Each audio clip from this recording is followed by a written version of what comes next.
Bueno, ahora sí comenzamos. Buenas noches con todos. Muchas gracias por estar aquí una vez más en la Alianza Francesa de Quito para, para 4 sesiones que vamos a dar durante los meses de septiembre y octubre acerca de la filosofía de Simone de Beauvoir. Estoy muy feliz de verles tan numerosos, pero a la vez, cuando con el director de la Alianza Francesa planificamos esta clase, sospechaba por múltiples razones que Simone de Beauvoir iba a atraer mucha gente, sobre todo porque forma parte de los filósofos y las filósofas, comenzamos, las filósofas que más críticas han recibido a nivel mundial. Y se caracteriza además por haber recibido críticas tanto de la izquierda como de la derecha. Es decir, que la atacaron de absolutamente todas partes. Intentaremos ver por qué. Esta clase que vamos a dar, o este mini seminario de 4 sesiones, no va a ser un seminario sobre el feminismo, porque no existe el feminismo, solo existen feminismos. Y ni siquiera va a ser una clase sobre Simone de Beauvoir. Va a ser una pequeña introducción a uno de los libros de Simone de Beauvoir, que es El segundo sexo. Notarán que, a pesar que estemos festejando este año los 70 años del segundo sexo, ninguna institución hizo algo alrededor de ese festejo. ¿Ya? Aparte de esta, claro. Por lo que ven que sigue siendo un libro un poquito peligroso. ¿Ya? Y de hecho sé que proponiendo esas 4 clases me expongo a un montón de críticas. Pero no importa. El método que vamos a intentar aplicar es el método de mi maestro, el príncipe de la filosofía, Spinoza. Se lo leo en latín, Tratado Político. Non ridere, non lugere, neque detestari, sed intelligere. Ni reírse, ni burlarse, tampoco detestar, únicamente entender. Entonces, lo que vamos a intentar durante esas 4 sesiones es entender qué es lo que intentó hacer en el año 1949 Simone de Beauvoir. Simone de Beauvoir, se lo cuento, tiene un nombre bastante divertido. Su verdadero nombre es Simone Ernestine Lucie Marie Bertrand de Beauvoir. En francés hay muy pocos nombres tan largos, ¿eh? Y de hecho no es la primera mujer que ocupa un papel importante en la filosofía. Podríamos remontar hasta Antígona, que ocupa un papel fundamental en la filosofía, o incluso Helena, que desencadenó la famosa guerra de Troya. Es decir, que no hemos esperado a Simone de Beauvoir para que las mujeres entren en filosofía. Pero el gran gesto de ella es de poner a la mujer como objeto de la filosofía. Entonces ahí sí es una gran revolución. Y de hecho, no sé si es algo tan bueno hacer de la mujer un objeto de reflexión. Porque un objeto de reflexión sigue siendo un objeto. No hay que mentirse. Entonces intentaremos hablar un poquito de eso. ¿Qué tan oportuno es hacer de la mujer un objeto de reflexión? Nace en una familia burguesa católica en el año 1908 y desde su más tierna infancia se enfrenta a la discriminación en contra de las mujeres. Cuenta en una de sus obras que su padre siempre le decía a su madre: tendremos muchísima dificultad para poder casarle, puesto que es ni inteligente ni bella. Su padre se equivocaba doblemente, porque era una mujer muy inteligente, y una mujer muy inteligente es necesariamente bella. Hace estudios brillantes en los liceos católicos parisinos y integra la Sorbona en la sección filosofía. Es ahí que en el año 1928 se encuentra con el hombre al cual su nombre está necesariamente afiliado, ¿ya? Se encuentra con Jean-Paul Sartre, ¿ya? En el año 1928, cuando están preparando juntos uno de los concursos más difíciles que existen en Francia, que es la agregación de filosofía. Es el concurso que permite reclutar profesores de filosofía. Es un concurso extremadamente difícil. Hoy más o menos se presentan 1000 personas y hay 40 posiciones. O sea, es un concurso extremadamente selectivo.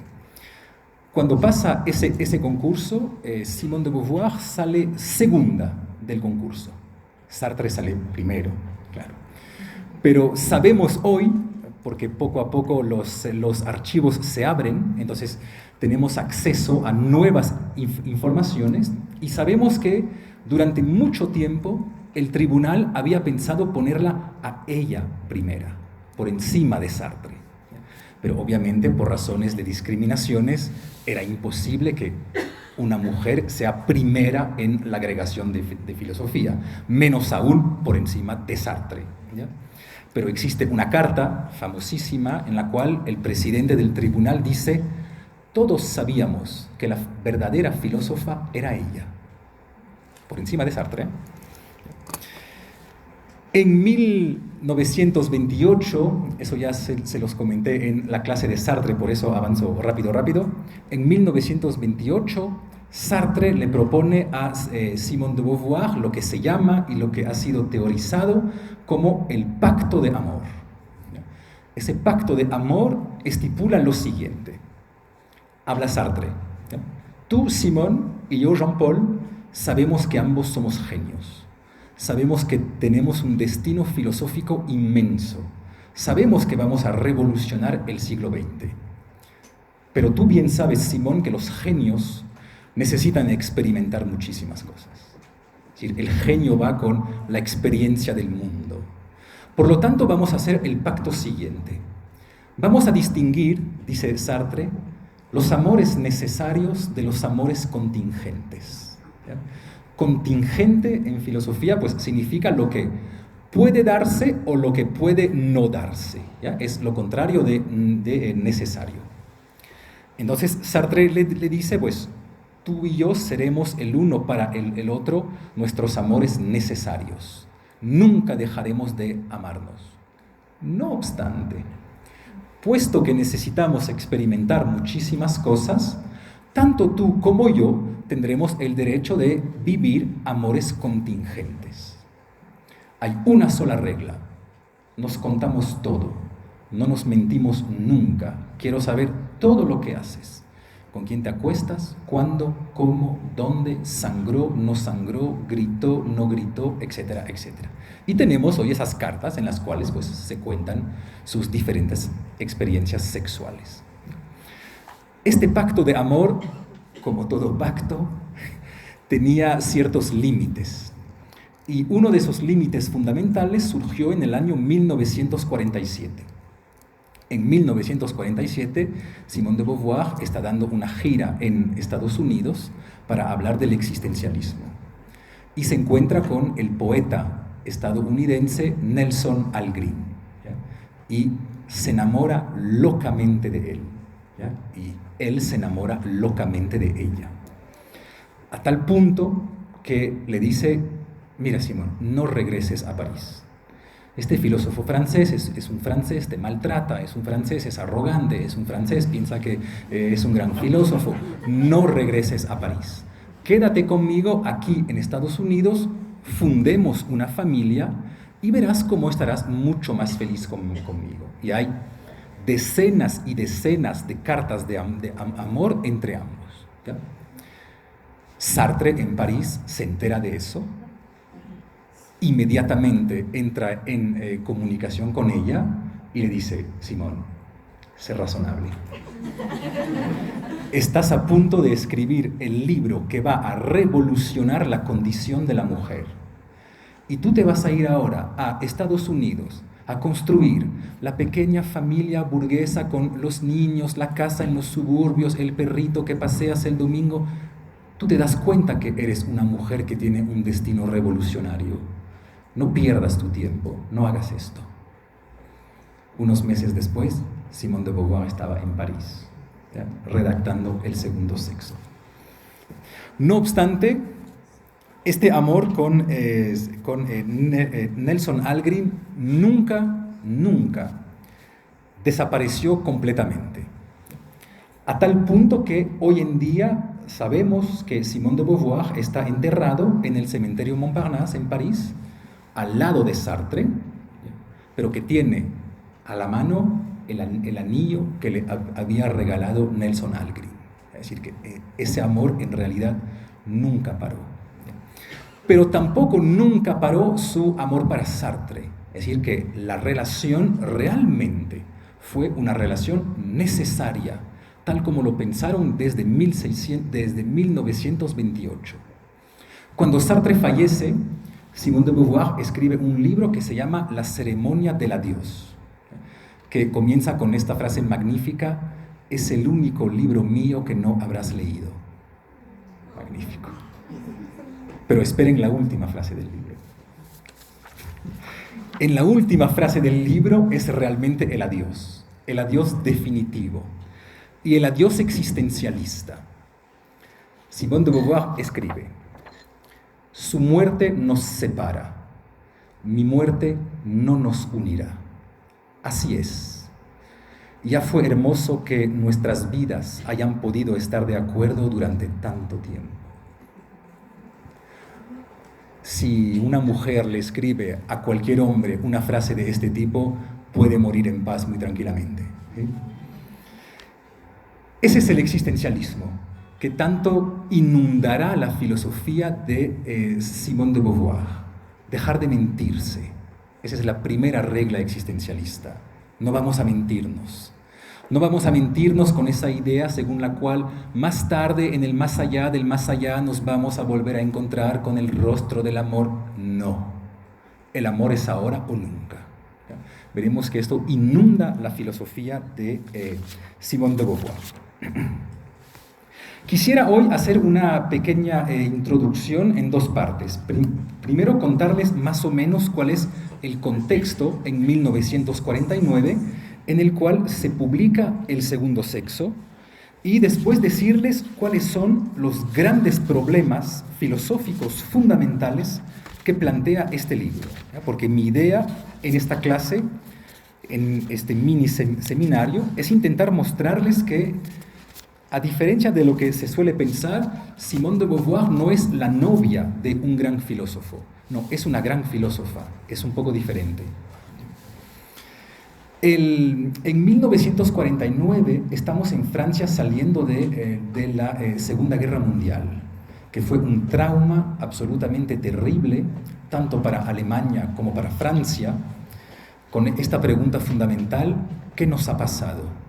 ¿Ya? ¿Qué nos ha pasado? ¿Cómo es posible que nosotros, que nos pensábamos tan civilizados, que concentrábamos en muy pocos países los más grandes filósofos, intelectuales, artistas, matemáticos, economistas, cómo es posible que hayamos caído en la peor de las barbaries?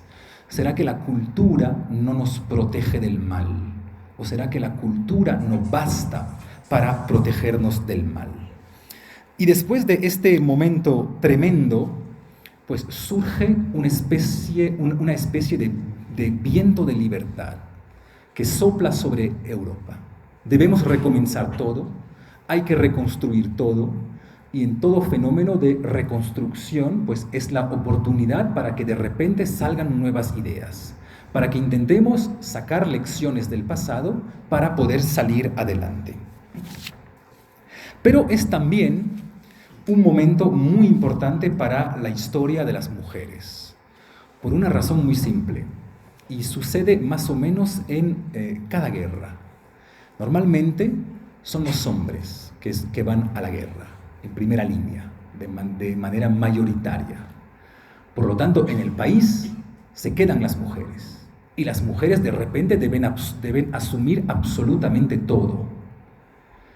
Entonces, dentro de esta ausencia de hombres, las mujeres comienzan por fin a brillar. Por ejemplo, en la resistencia al nazismo. Sabemos hoy en día que existían muchísimas mujeres que tenían un papel absolutamente fundamental dentro de la lucha contra los nazis. De ahí que hayan condiciones históricas que permitan explicar en parte por qué la revolución feminista se da en este momento y no en otro.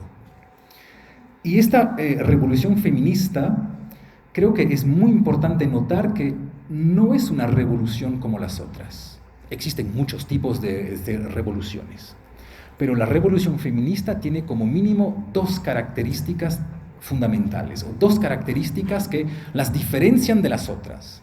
Uno, es una revolución que toca a la mayoría de la humanidad.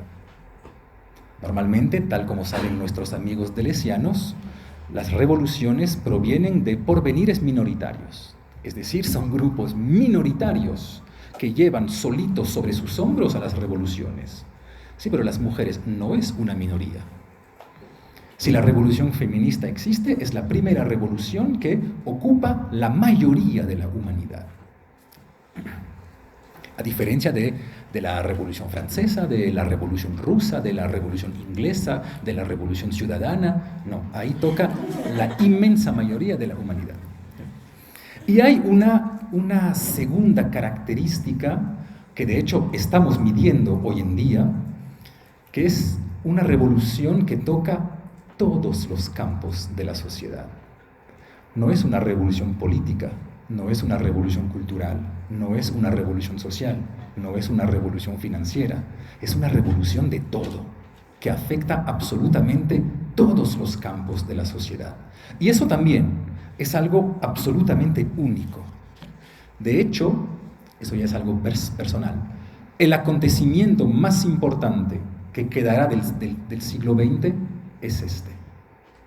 Esa es la revolución fundamental, para la cual no habrá vuelta atrás. También se da en este momento, quiero pintarles un poquito qué era Francia en este momento. ¿Ya?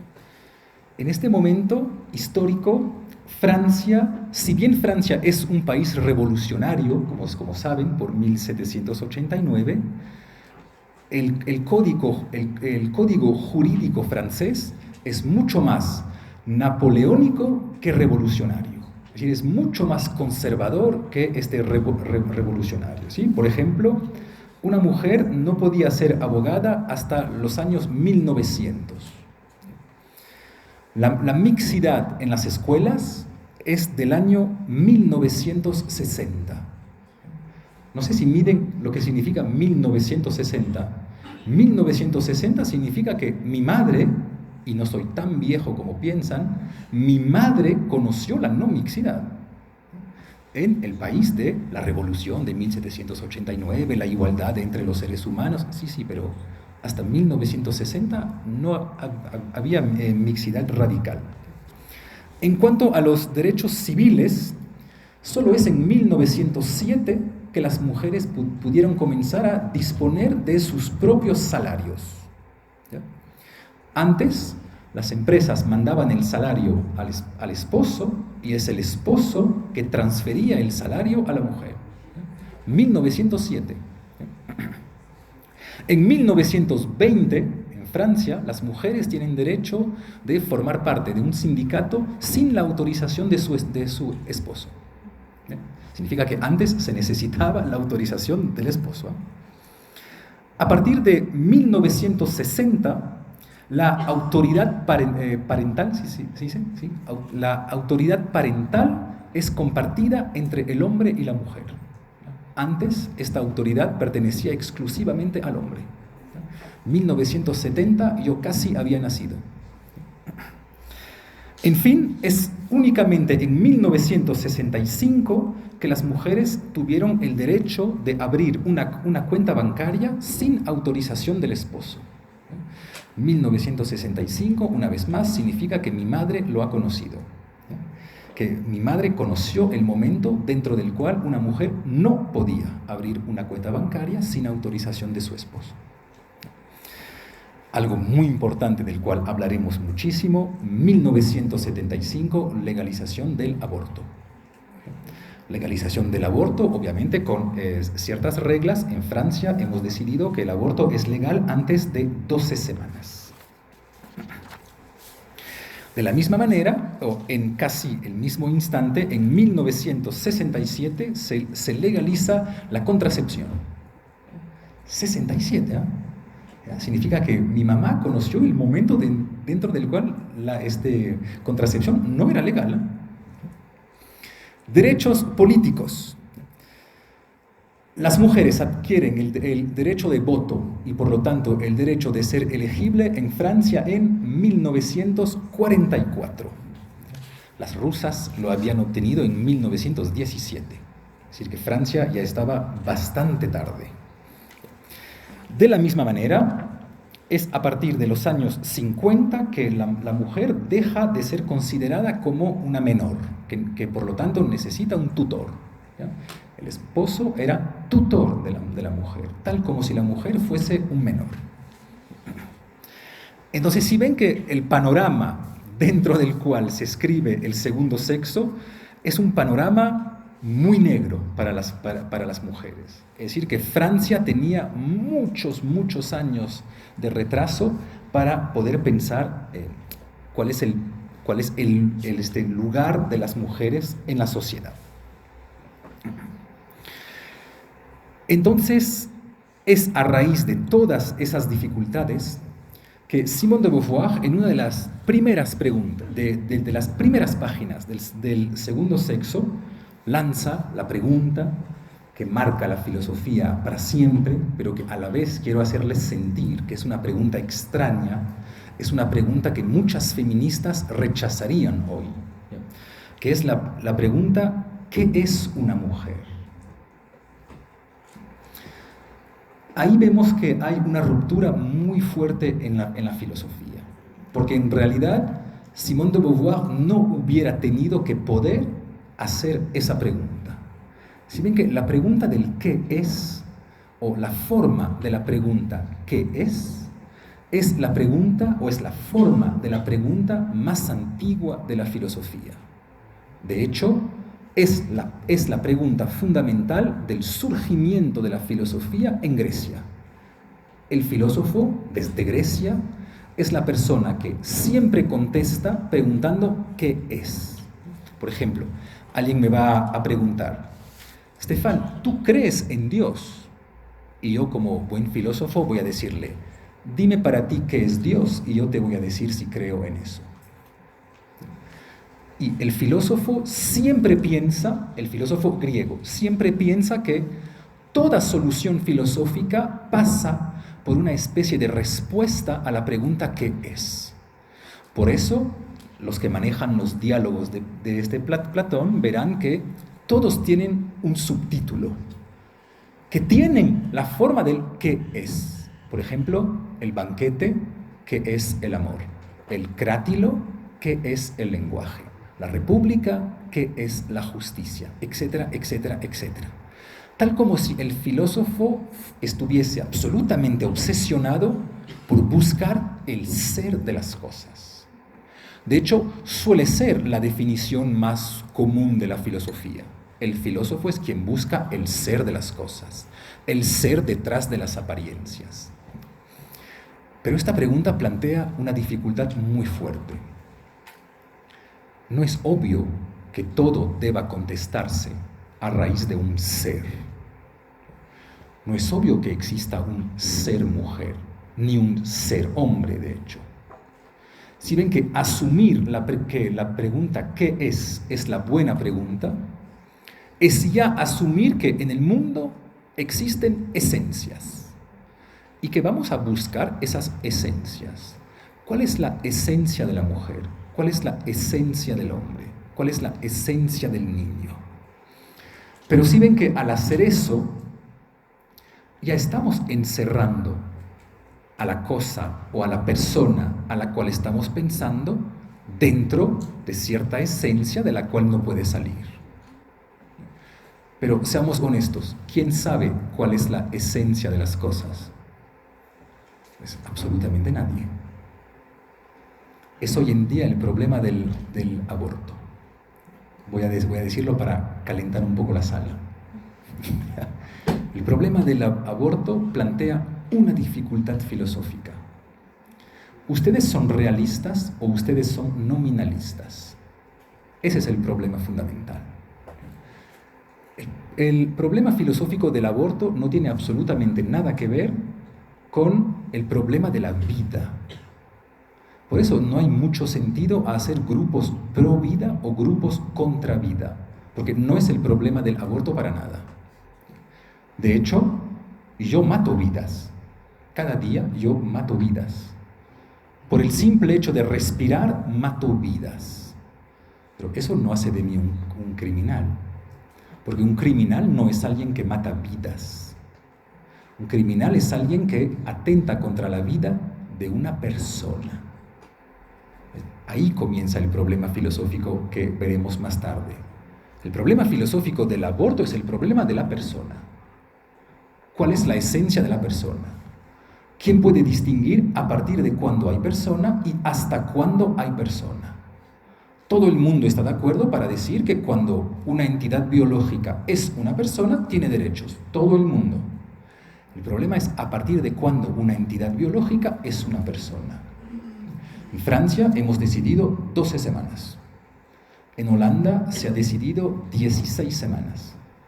En Ecuador se ha decidido desde la concepción. Tengo una amiga budista que siempre me cuenta algo fascinante. Me dice, no, Stefan, tú no entiendes lo que es una persona. La persona existe antes de la relación sexual. Antes. Y me dice, obviamente. Basta que dos seres humanos tengan un mismo deseo de hacer un bebé para que comience el proceso cósmico de selección del alma que se va a reencarnar, por lo que la persona ya existe antes de la relación sexual. ¿Quién tiene razón? ¿Francia, Holanda, Ecuador o los budistas? Pues nadie sabe. Y no es grave que nadie sepa, porque al final el problema es acordarnos. ¿Ya? Si quieren ser malos con los teólogos, pregúntenme algún día, porque es la misma pregunta, pero aplicada a la teología. Durante todo el siglo XVII, los teólogos se hacen una pregunta fascinante. ¿Cuándo le llega el alma al cuerpo? Si ven que es la misma pregunta, porque a partir del momento en el cual llega el alma, es una persona. Sí, pero ¿cuándo le llega? ¿El primer día, el segundo día, a las 5:30, a las 5:42? Pues, tal vez precisamente nadie sepa. Entonces, tal vez el problema no sea de encontrar la esencia de la persona, sino de ponernos de acuerdo para que tengamos todos en común una definición de qué es una persona. Pero no es obvio que alguien pueda encontrar la esencia de la persona. Y no es obvio por una razón, precisamente por la razón que dificulta la pregunta ¿qué es una mujer? Porque si la persona es una esencia, no es un sujeto, es una cosa. Es una cosa que yo puedo describir con la suma de ciertas características. Al final, una esencia es eso. Es algo que yo puedo describir con la suma de algunas características. Pero entonces no es una persona, no es un sujeto, es un objeto o es una cosa. Y precisamente la persona es lo que no es una cosa. Entonces no es obvio que la buena pregunta para comenzar un libro sobre las mujeres sea ¿qué es una mujer? Tal vez debamos plantear el problema de otra manera. Y de hecho verán que lo fascinante en el segundo sexo pues es precisamente que a esa pregunta esencialista que hace Simone de Beauvoir, que es una mujer, contesta de manera no esencialista. Es decir, que una mujer no es una esencia, es otra cosa. Es lo que el existencialismo, explicaremos eso, es lo que el existencialismo llama una situación. Por lo tanto, no es una esencia, es algo más. solo para hacerles sentir que esta primera pregunta es un poco extraña o es un poco peligroso preguntar qué es. Toda la filosofía de Beauvoir, justamente para intentar arrancarse de este qué es, está inundada por el existencialismo. De hecho, solemos pensar que el mejor existencialista francés es Sartre. ¿Ya? A mí me encanta Sartre, no voy a negar eso. ¿Sí? Desde cierto punto de vista es verdad. ¿Ya?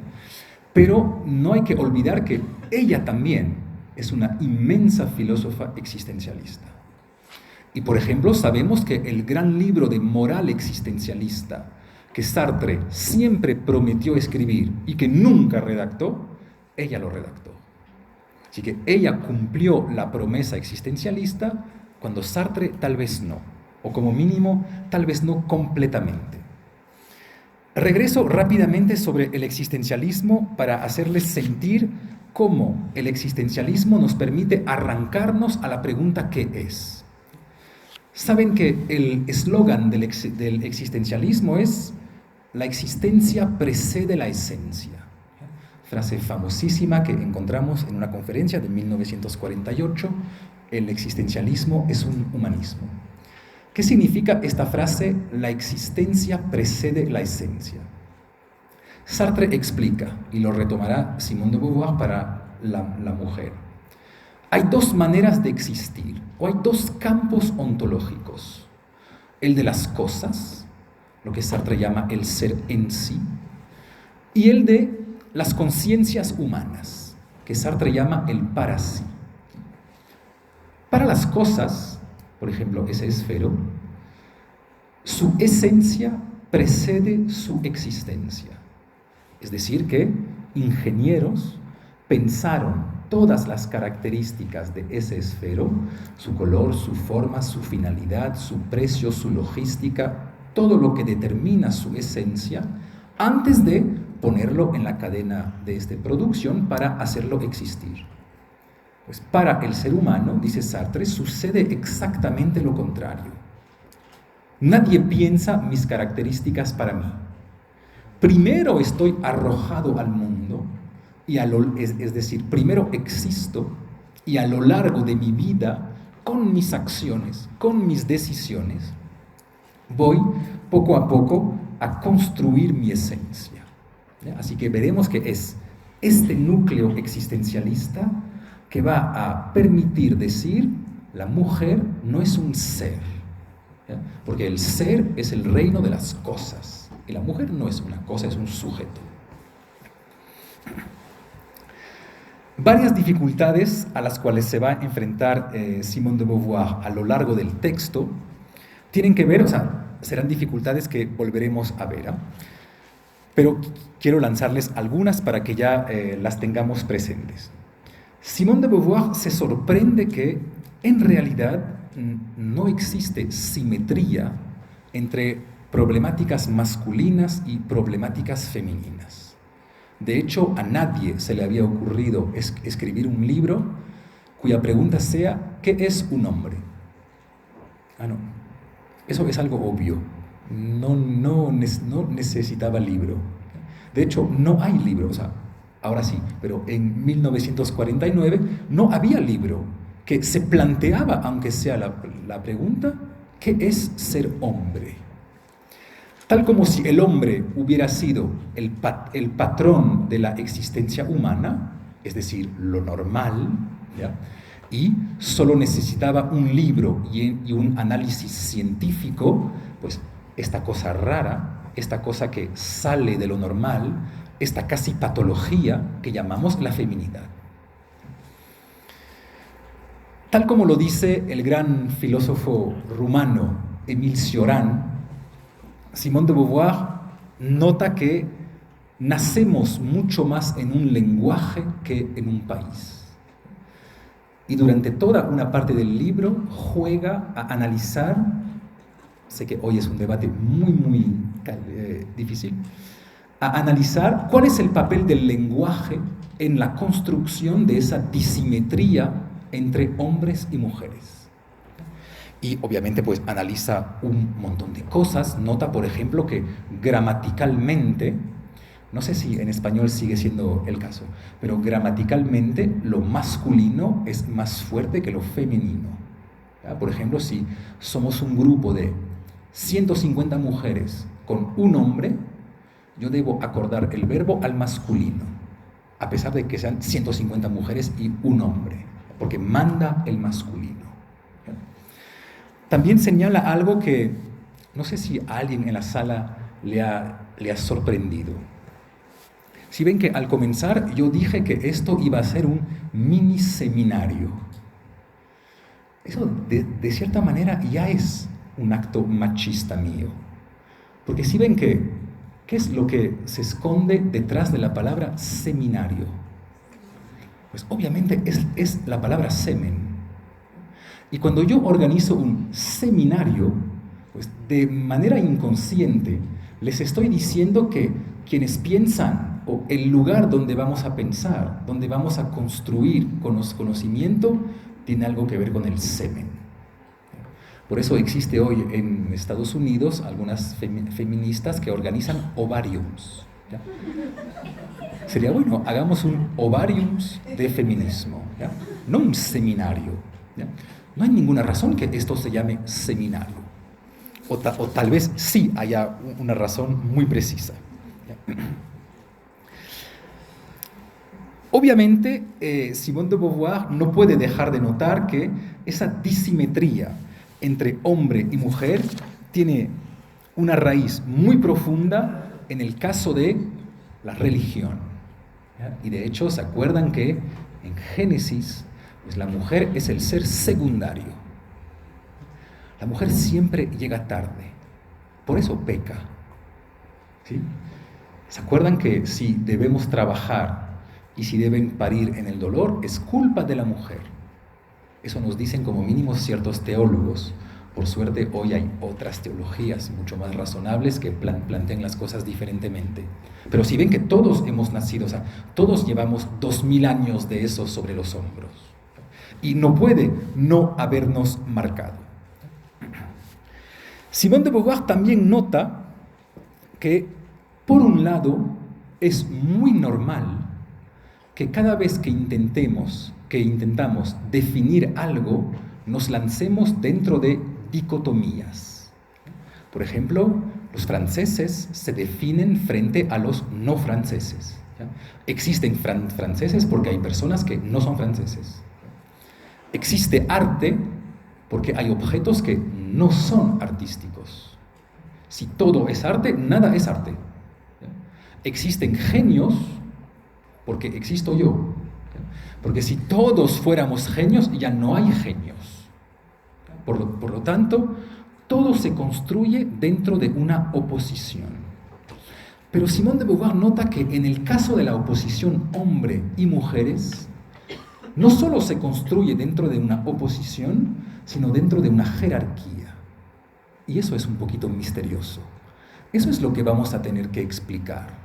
Que hayan oposiciones es lo más normal del mundo. Toda definición implica que algo se quede fuera de la definición y por lo tanto que haya oposición. Pero ¿de dónde podemos pensar que de esta oposición haya surgido alguna jerarquía? Pues ese va a ser, verán, el núcleo de la filosofía de Simone de Beauvoir. Simone de Beauvoir nunca niega las diferencias entre los hombres y las mujeres. Nunca.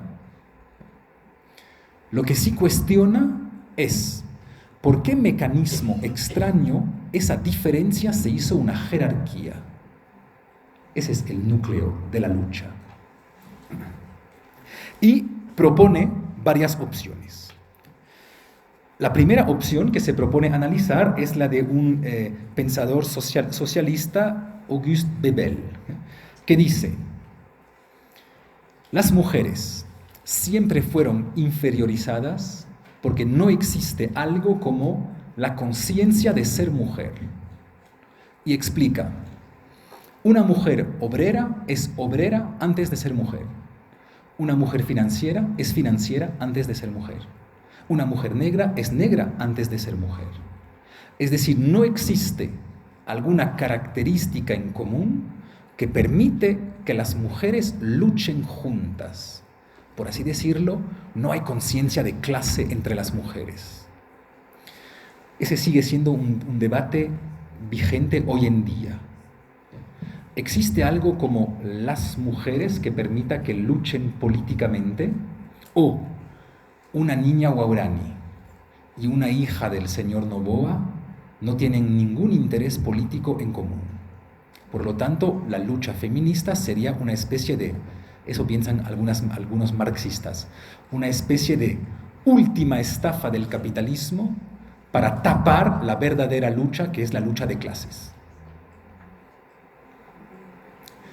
Eso, deberemos hablar de eso, porque sigue siendo un problema muy, muy difícil. Pero si ven que es la pregunta eterna, ¿quién me representa políticamente mejor a mí?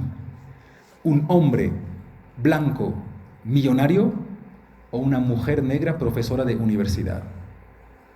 Pues tal vez mis intereses estén mejor representados por esta mujer negra, porque tal vez vive en un mundo mucho más parecido a mi mundo que este hombre blanco millonario, que aparte de compartir conmigo testículos, no comparte nada más.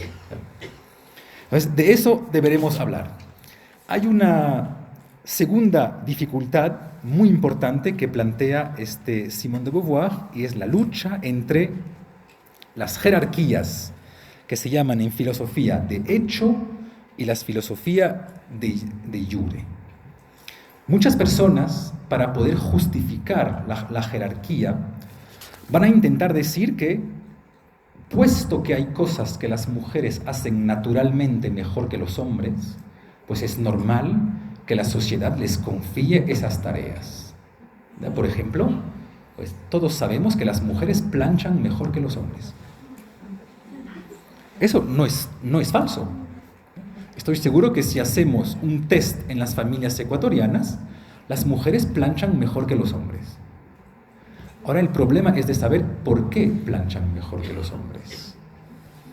¿Planchan mejor que los hombres porque naturalmente han sido destinadas a planchar? ¿O planchan mejor que los hombres porque el sistema de discriminación hace que las mamás siempre enseñan a planchar a las hijas y no a los hijos? Así que si ven que toda excusa naturalista de las jerarquías siempre va a servir para autojustificar el sistema de dominación. El sistema de dominación produce una jerarquía y la produce realmente. Mi hermana plancha mejor que yo. Es real. Pero el sistema de dominación autojustifica la propia jerarquía que ha creado. Es la misma jerarquía, por ejemplo, cuando hoy vamos a decir los judíos son excelentes en la finanza. No es falso. Muchos bancos son judíos. Pero si nosotros, europeos católicos, no hubiéramos prohibido a los católicos manejar dinero y habíamos dicho en la Edad Media que solo los judíos pueden ensuciarse las manos con el dinero, pues no serían tan buenos en finanza. Es decir, obviamente cuando alguien maneja finanza durante 400 años, pues se hace bueno. O sea, no es un gran misterio, ¿ya? Pero no es que la esencia judía esté vinculada al dinero de la misma manera que la esencia mujer está vinculada a la plancha. No, es el sistema de discriminación que naturaliza sus discriminaciones. Les doy un último ejemplo que no puedo no darles, obviamente. Si un niño negro costeño es particularmente bueno para ser emprendedor, no es porque genéticamente ha sido programado para ser emprendedor. Es decir, efectivamente, el niño costeño, de hecho, vende mejor las Coca-Colas que yo lo puedo hacer. Eso seguro. Sí, pero no es algo natural. Simplemente es porque probablemente en su familia durante los últimos 50 años tuvieron que hacerlo y yo no. Entonces, el mismo sistema de discriminación cultural produce o tiende a producir ciertas discriminaciones que hoy en día pensamos en tanto que naturales. Eso deberemos pensar, por ejemplo, si ser madre es algo natural, o si ser madre es un papel cultural, es un papel social. Si no existe un ser madre, entonces yo puedo ser madre. En cambio, si existe un ser madre, a lo mejor yo no puedo entrar en eso del ser madre. Todo depende qué tanto creemos en la naturaleza y sobre todo, qué tanto no nos dejamos estafar por las personas que detrás de sistemas de discriminaciones piensan ver sistemas naturales. Último punto muy importante del cual tendremos que hablar. Simone de Beauvoir nota que muchas personas justifican la discriminación entre hombres y mujeres en nombre de la felicidad. Eso es un discurso que está otra vez regresando hoy. Por ejemplo, podríamos decir, sí, pero miren hoy, ser mujer es terrible. No solo debe ocuparse de las cosas en la casa, sino que además deben salir a trabajar. Es decir, que antes estaban sometidas solo al esposo, ahora están sometidas al esposo y al dueño de la empresa. Entonces, volvamos a hacerles felices, volvamos a encerrarlas en las casas, porque ahí estaban felices, estaban explotadas únicamente por una persona, en vez de dos. ¿Ya? Si ven que en nombre de la felicidad podríamos justificar cierto discurso machista. Entonces, Simone de Beauvoir explica que la lucha feminista no es un problema de felicidad. No nos importa saber si después de la revolución feminista las mujeres estarán más felices que antes de la revolución feminista. La lucha es una lucha de justicia. Por eso es una lucha política. No nos importa saber si al liberar los esclavos de la esclavitud estaban menos felices después que antes. Es un problema de justicia, ¿ya? No de felicidad. Entonces, si ven como mínimo que tenemos esas 3 preguntas a las cuales deberemos contestar, y son preguntas que al final podemos casi oponer en filosofía detrás de pensamientos naturalistas o esencialistas, o del otro lado, pensamientos que creen que la realidad social es algo que se construye. De ahí su famosa frase, no se nace mujer. Lo que no significa para ella que no se nazca hembra, ¿no? Pero hembra y mujer no es la misma cosa. No se nace mujer, una llega a serlo. Es decir, que hay todo un proceso de construcción social que va a permitir explicar cómo se puede llegar a ser mujer. Y sobre todo hay todo un proceso de construcción social que nos va a permitir pensar en qué medida o cómo se ha construido esta jerarquía entre hombres y mujeres. Y para pensar eso deberemos pasar por diferentes pasos. La próxima vez hablaremos de biología. Si saben que la mejor excusa para discriminar a las mujeres es la biología, ¿ya? Siempre. Por una razón muy simple, nosotros los hombres somos productores, las mujeres son reproductores. Entonces nos imitan. Nosotros mostramos el camino y ellas reproducen, ellas siguen. Que es otra manera de decir, nosotros avanzamos en línea recta, ellas están encerradas en un círculo, solo reproducen y reproducen y reproducen, nunca avanzan, ¿ya? Reproducen. También hablaremos en el caso de la biología, con esa idea de la madre. Si ven que hay algo que a mí siempre me preocupa, es esta idea según la cual para salvar el planeta hay que pensar que la naturaleza es nuestra madre. Es decir, todo ser débil que necesita protección es femenino. Si ven que es raro. La naturaleza es la madre. Y justo ahora que necesitamos protegerla, vamos a decir que es femenina. Qué extraño. Entonces, lo que intentaremos pensar a raíz de esta biología consiste en saber si la diferencia biológica que existe y que Simone de Beauvoir reconoce permite justificar o permite pensar la jerarquía biológica. Una cosa es la diferencia, otra cosa es la jerarquía. Por ejemplo, la maternidad. ¿La maternidad es algo bueno o es algo malo? Pues en el sistema capitalista es algo malo, porque yo voy a tener que pagarle a la mujer ciertos meses que no va a trabajar para mi empresa. Claro, es una desventaja financiera. Pero el problema, ¿es la maternidad o es el capitalismo? Ahí habrá que discutir.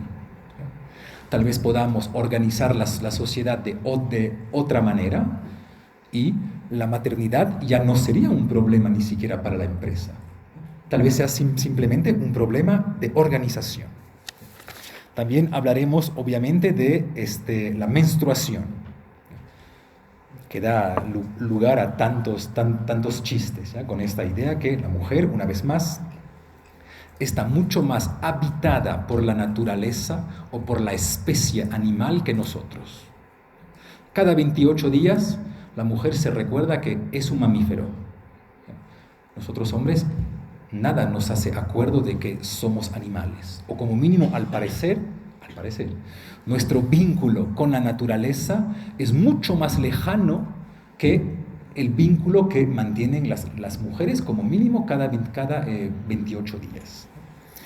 El segundo paso por el cual tendremos que pasar es el psicoanálisis.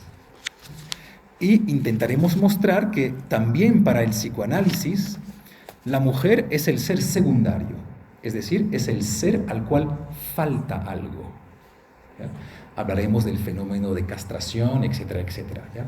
Recordaremos que el clítoris es un mini pene, ¿ya? Es un pene extremadamente pequeño, ¿ya? Pero que al final, tal como lo explica Freud, a partir de cierto momento de su desarrollo psicológico, la niña se da cuenta que le falta algo. El pene, claro.